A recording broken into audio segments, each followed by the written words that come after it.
जब जब दुनिया में अन्याय और अत्याचार बढ़ा है, तब तब एक मसीहा ने जन्म लेकर पीड़ितों के सारे दुख हर लिए हैं। यह कहानी भी ऐसे ही एक भगवान की है, जिन्हें मैं व्यक्तिगत रूप से पिता कहता हूँ, और वो भगवान हमारे लिए कोहिनूर हीरा है।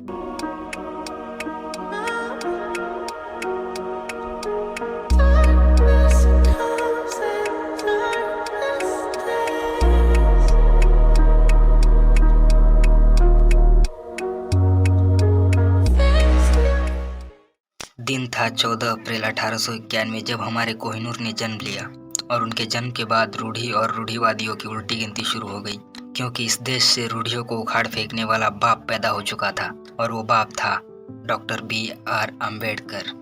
हमारे बाप को स्कूल के क्लासरूम में नहीं बैठने दिया जाता था, क्योंकि यह समाज हमारे बाप को अछूत मानता था, और इस रूढ़िवादी समाज ने हमारे बाप के साथ हमेशा बुरा बर्ताव किया। उनके काम की निंदा और बदनामी की जाती थी। हमेशा हमारे कोहिनूर का अपमान किया जाता था। अब सब देखने वालों को याद रहे कि यह कहानी उसी कोहिनूर हीरे की है, जिनकी लिखी हुई किताब भारतीय संविधान की वर्तमान भारत पर एक तरफा हुकूमत चलती है। जिस समाज को वर्तमान भारत में अन्य पिछड़ा वर्ग कहा जाता है, उस समाज को ब्राह्मण धर्म के हिसाब से शूद्र कहा जाता था, जो कि ब्राह्मण धर्म की वर्ण व्यवस्था में सबसे आखिरी नंबर पर थे। ब्राह्मण धर्म के चारों वर्णों में से शूद्र वर्ण का काम यह था कि गुलाम बनकर ऊपर के तीनों वर्णों की सेवा करना। ब्राह्मणवादी धर्म ग्रंथों के हिसाब से शूद्र संपत्ति नहीं रख सकते थे, और अगर रखते भी थे तो ब्राह्मणों को यह अधिकार था कि वो जब चाहे अपने धार्मिक कर्मकांड करने के लिए शूद्र की संपत्ति छीन सकते थे। वो तीन वर्णों के लोग अपने हवस की प्यास बुझाने के लिए शूद्र समाज की महिलाओं को जब चाहे तब उठा लेते थे और उनकी इज्जत लूटते थे।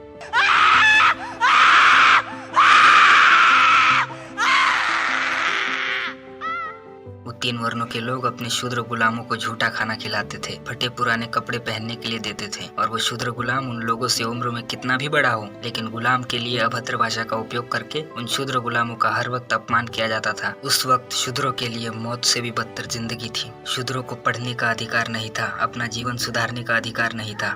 शूद्रों के पास पूरी जिंदगी सिर्फ एक ही काम था, गुलामी, गुलामी और गुलामी।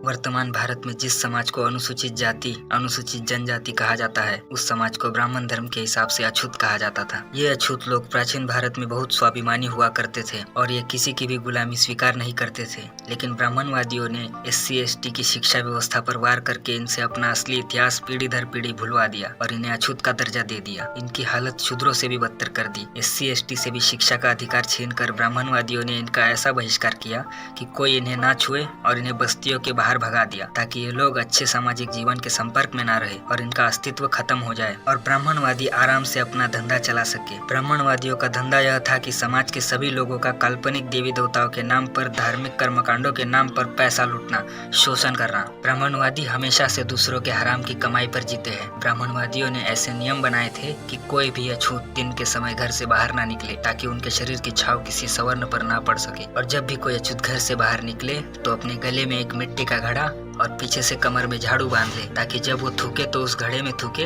और जब सड़क पर चले तो उनके कमर में बंधी हुई झाड़ू से उनके कदमों के निशान मिट जाए, ताकि उनके थूक और कदमों के निशानों को कोई भी ना छू पाए। अछूतों को सार्वजनिक कुओं, तालाबों और नदियों से पानी पीने का अधिकार नहीं था।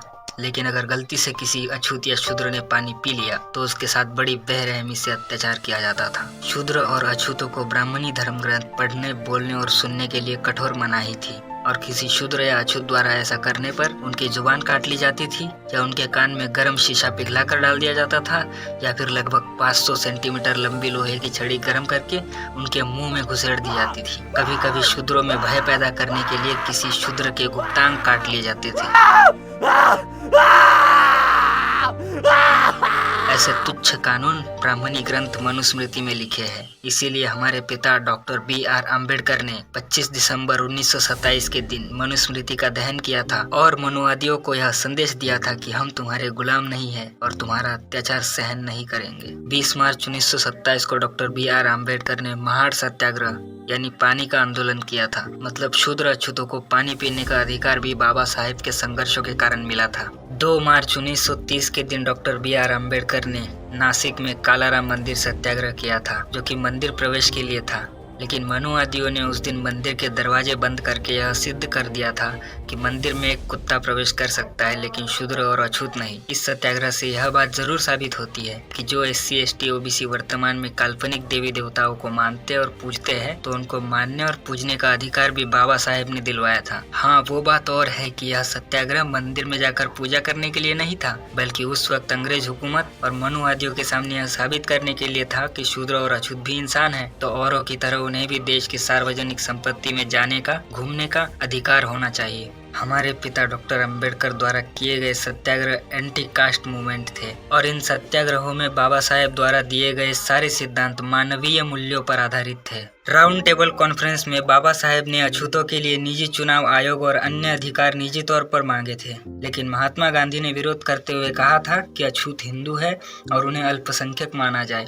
लेकिन गांधी की नहीं चली और आखिरकार 24 सितंबर 1932 के दिन बाबा साहेब और महात्मा गांधी द्वारा पूना पैक्ट नामक समझौता हुआ और जिसका डर था वही हुआ। फिर संविधान सभा का आयोजन किया गया। उसके लिए जुलाई 1946 में चुनाव हुए और बाबा साहेब मुंबई से प्रतिनिधित्व कर रहे थे। अंग्रेजों के बाद जो चंद लोग देश की बागडोर अपने हाथ में लेने वाले थे, उन्होंने हमारे बाप से कहा कि अम्बेडकर, संविधान सभा के दरवाजे ही नहीं बल्कि खिड़कियां भी हमने आपके लिए बंद कर रखी है। फिर बाबा साहेब को पश्चिम बंगाल के जोगिंद्रनाथ मंडल ने अपनी सीट दे दी। तब बाबा साहेब ने संविधान सभा में पश्चिम बंगाल से अपना प्रतिनिधित्व किया और दुनिया का सबसे बेहतरीन संविधान लिखकर भारत को दुनिया का सबसे बड़ा लोकतांत्रिक देश बनाया। हमारा बाप सभा में लड़ता रहा, अकेला वीर लड़ता रहा, लेकिन हिंदुस्तान नहीं होने दिया, भारत करके ही माना। पहले ही अनुच्छेद में लिख डाला, इंडिया दैट इज भारत। इतना ही नहीं बल्कि अपने करोड़ों बच्चों को जिंदगी जीने के लिए एक मार्ग, बौद्ध मार्ग दिया। उन्होंने 22 प्रतिज्ञाओं के साथ नए बौद्ध मार्ग का आविष्कार किया, जिसे हम नवयान बुद्धिज्म नाम से जानते हैं। हमारे बाप डॉक्टर BR अम्बेडकर ने अपने एक जीवन में करोड़ों ही नहीं बल्कि जब तक यह भारतीय संविधान जिंदा है तब तक उन करोड़ों लोगों की आने वाली करोड़ों पीढ़ियों का जीवन सुनहरा बना दिया। इसीलिए भिक्षु संघ ने बाबा साहेब को आधुनिक बुद्ध का दर्जा दिया है। बाबा साहब, अगर हम अपने रक्त से भी आपके चरण धो दे तो भी आपके उपकार नहीं चुका पाएंगे। जय भीम।